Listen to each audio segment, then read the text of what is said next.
당신은 사막을 걷고 있습니다. 목이 말라 미칠 것 같았는데 마침 생수 자판기가 있네요. 버튼을 눌러봅니다. 아무것도 안 나오네요. 또 눌러봅니다. 이번에도 안 나옵니다. 10번을 눌러도 100번을 눌러도 아무것도 나오지 않습니다. 당신은 버튼을 계속 누르실 건가요? 아마 대부분의 사람들은 생수를 포기해버릴 겁니다. 바로 이런 사람들을 심리학에서는 회피형이라고 부릅니다. 회피형과 연애해본 사람들은 이런 말을 합니다. 분명히 저를 좋아했는데 갑자기 다른 사람이 된 것 같아요. 썸 탈 때는 분명 다정합니다. 연락도 자주 하고 데이트 신청도 하고 설레는 말도 잘하죠. 그런데 어느 순간부터 연락이 뜸해지고 나 요즘 바빠 라는 말만 늘어납니다. 상대는 깊은 배신감이 들어요. 다정한 모습들은 모조리 연기였나 싶고요. 하지만 회피형은 억울합니다. 그건 연기가 아니었으니까요. 연애 초반이나 썸 단계에서는 상대방이 나에게 의무를 지우지 않습니다. 우리 매일 연락하자. 주말엔 나랑 놀아. 왜 답장이 늦어? 이런 구속이 없거든요. 회피형은 이럴 때 독립성이 침해당하지 않는다는 안전감을 느낍니다. 이 안전함 속에서는 회피형도 누구보다 다정하고 유머러스하고 열정적일 수 있습니다. 회피형의 매력은 책임지지 않아도 되는 관계에서 극대화되니까요. 문제는 관계가 진지해지면서 시작됩니다. 상대방이 미래를 이야기하고 삶을 공유하려 할 때 회피형의 무의식은 이걸 자아의 죽음으로 받아들입니다. 저 사람과 하나가 되면 나라는 존재는 사라질 거야. 나는 이 관계에 잡아먹힐 거야. 심리학에서는 이걸 자아잠식 공포라고 불러요. 아플 때 걱정해주길 바라고 힘들 때 위로해주길 바라는 것. 연인이라면 요구할 수 있는 자연스러운 마음이죠. 하지만 회피형은 이걸 빛독촉처럼 느낍니다. 자신의 에너지와 감정을 강제로 내놓으라는 압박으로 인식해서 뇌에서 도망쳐라는 경보가 울리는 거죠. 그래서 갑자기 연락이 뜸해지고 표정이 차가워집니다. 사실 회피형과의 연애가 특히 고통스러운 이유는 무조건 도망가는 게 아니라 다가왔다 멀어졌다를 반복하기 때문이에요. 지친 상대가 멀어지면 회피형은 그제서야 안전거리가 확보되었다고 느낍니다. 침범당할 위험이 사라지니까 억눌러왔던 호감과 그리움이 다시 올라오죠. 그래서 상대가 마음을 정리할 때쯤 귀신같이 나타나요. 하지만 받아주는 순간 다시 저 멀리 도망갑니다. 회피형에겐 아주 독특한 특징이 하나 더 있습니다. 바로 전 여친의 망령 현상이에요. 전 여친은 정말 이해심이 넓었는데 이렇게 현재 연인 앞에서 과거의 연인을 이상화하는 거죠. 이를 정식 용어로는 방어적 이상화라고 부릅니다. 사실 회피형이 과거 연인을 그리워하는 건 그 사람이 완벽해서가 아닙니다. 살아있는 연인은 울고 화내고 나 사랑해? 라고 묻습니다. 하지만 헤어진 연인은 말이 없습니다. 더 이상 아무것도 요구하지 않죠. 카톡 답장을 재촉하지도 않고 주말 데이트를 조르지도 않고요. 전 여친은 안 그랬어. 이런 말의 진짜 뜻은 너도 나를 좀 내버려둬 같은 무언의 압박이에요. 회피형이 연애를 시작하면 발동되는 무의식적 습관이 있습니다. 바로 별점 찾기죠. 보통 사랑에 빠지면 콩깍지가 씌인다고 하죠. 그런데 회피형은 반대입니다. 밥 먹을 때 쩝쩝거리는 소리가 너무 싫어. 말투가 좀 유치한 것 같아. 생각보다 취향이 안 맞네. 왜 이럴까요? 상대방이 너무 좋아지면 의존하고 싶어질까봐 무서운 겁니다. 그래서 뇌가 강제로 상대의 매력을 깎아내리죠. 상대를 사랑스러운 연인에서 거슬리는 타인으로 격화시키면 죄책감 없이 거리를 둘 수 있거든요. 회피형과 싸울 때 사람을 가장 미치게 만드는 게 뭘까요? 바로 침묵입니다. 우리 대화 좀 해. 왜 말을 안 해? 나 무시하는 거야? 아무리 물어봐도 대답이 없어요. 팔짱 끼고 가만히 있거나 아예 자리를 피해버리죠. 부부치료의 세계적 권위자 존 가트먼 박사는 갈등 상황에서 회피형의 심박수를 측정해봅니다. 결과는 충격적이었어요. 겉으로는 팔짱을 끼고 덤덤해 보였지만 심박수는 분당 100회 이상으로 치솟아 있었거든요. 감정의 홍수가 회피형의 뇌를 덮칩니다. 그러자 이성적 판단과 언어를 담당하는 전두엽이 마비되죠. 말 그대로 말을 할 수 없는 상태가 됩니다. CPU를 시켜주는 쿨링팬이 고장나서 강제로 전원이 꺼진 상태죠. 이때 회피형이 느끼는 건 압도감입니다.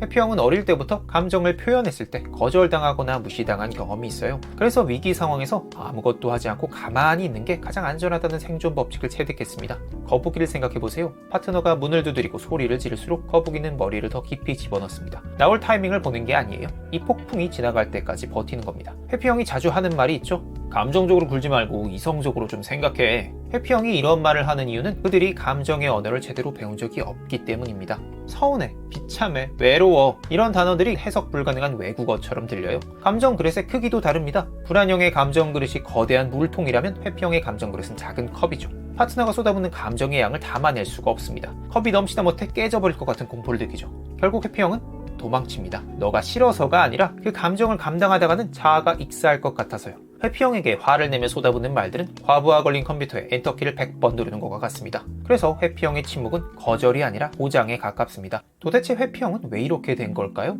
당신은 태어난 지 1년 된 아기입니다. 엄마와 함께 생전 처음 와보는 낯선 방에 도착해요. 한가운데에 장난감이 있네요. 당신이라면 이 상황에서 뭘 하실 건가요? 어떤 아이들은 낯선 환경이 무서워 엄마에게만 꼭 붙어 있습니다. 하지만 어떤 아이들은 엄마에게 별 신경 쓰지 않고 그냥 장난감을 갖고 놀거나 방 안을 이리저리 탐색해요.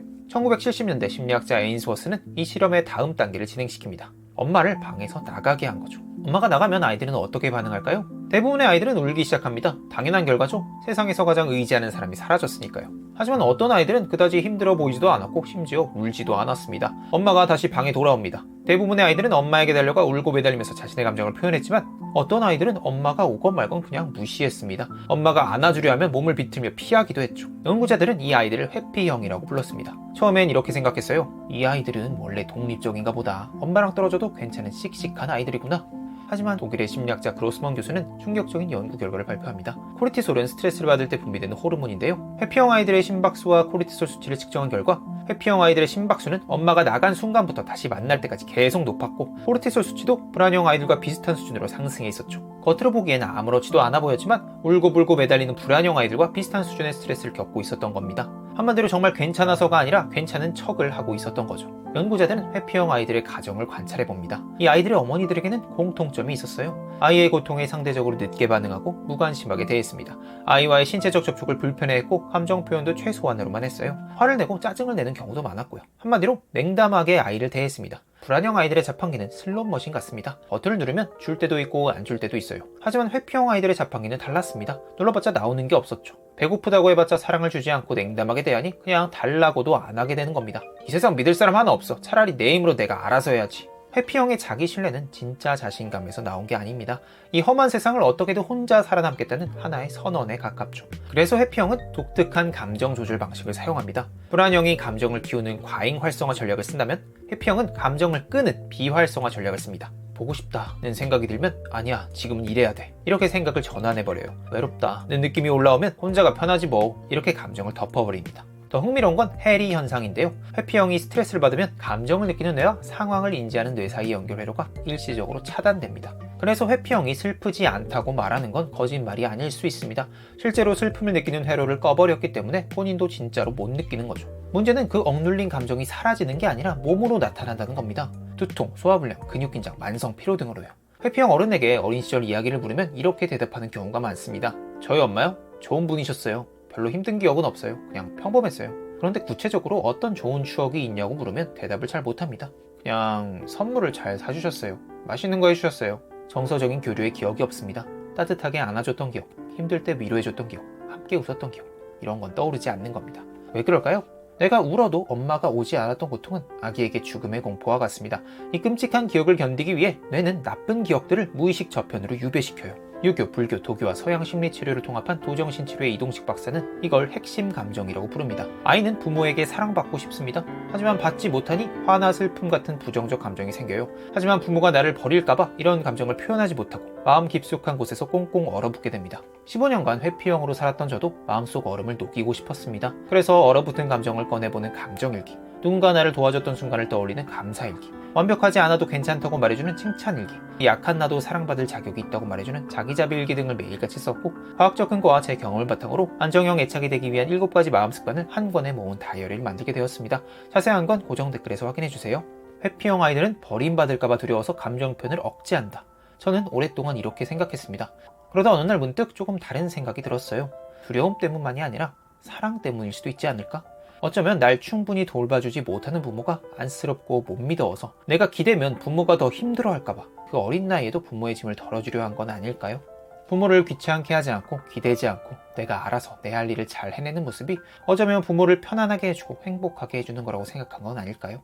회피형 아이들은 그렇게 자신의 감정을 숨기고 자신의 욕구를 접고 혼자서 씩씩하게 버티는 법을 배웁니다. 그리고 자라서 독특한 삶의 방식을 갖게 돼요. 회피형 성인의 가장 큰 특징은 강박적 자립입니다. 회피형은 타인의 호의를 순수하게 받아들이지 못합니다. 저 사람이 나한테 밥 샀으니까 나도 뭔가 해줘야지. 이런 교환 법칙을 철저하게 적용해요. 누군가에게 빚지는 느낌은 통제권이 넘어가는 느낌과 같거든요. 도움을 받는다는 건 내가 약하다는 걸 인정하는 거고 그걸로 약점을 잡힐 수 있다는 뜻이니까요. 그래서 아픈 것, 돈이 없는 것, 실패한 것을 절대 남에게 알리지 않습니다. 아무리 힘들어도 혼자 해결하려고 하죠. 그래서 회피형에게 일은 특별한 의미가 있습니다. 인간관계는 내 맘대로 안 되지만 일은 노력한 만큼 결과가 나오니까요. 회피형에게 직장은 감정 소모 없이 성취감을 느낄 수 있는 가장 안전한 도피처입니다. 넌 바빠서 연락 못했어 미안. 이 말은 사회적으로 완벽하게 용인되는 거절 멘트죠. 일은 회피형의 회피 성향을 정당화해주는 방패가 됩니다. 그래서 회피형 중에 일 중독이 많아요. 일에 몰두하고 있으면 관계의 요구에서 벗어날 수 있고 혼자 있어도 외롭지 않으니까요.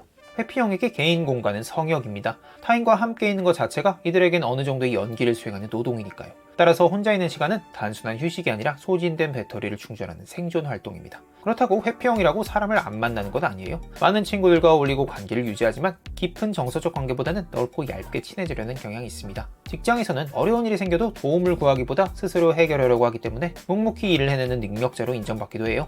인간관계의 선도 명확하고 남들에게 피해를 주거나 잡음을 만들지 않으려 하죠. 하지만 너무 혼자 해결하려는 성향 때문에 묻고 도움을 청해야 할 것을 묻지 않아 문제가 생기기도 합니다. 불안형은 이별하자마자 무너집니다. 울고 매달리고 연락하고 힘들어하죠. 회피형은 다릅니다. 이별 직후엔 오히려 해방감을 느껴요. 아, 후련하다. 이제 내 시간이 생겼네. 하지만 몇 개월이 지나면 이상한 일이 벌어집니다. 방어 기제가 약해지거나 새로운 스트레스가 닥치면 억눌러왔던 이별의 고통이 쓰나미처럼 몰려오니까요. 갑자기 그 사람 생각이 나고 후회가 밀려오고 그리움에 잠을 못 이루게 됩니다. 그래서 회피형은 헤어지고 한참 뒤에 뜬금없이 연락하는 경우가 많아요. 이걸 지연된 감정 처리라고 부릅니다.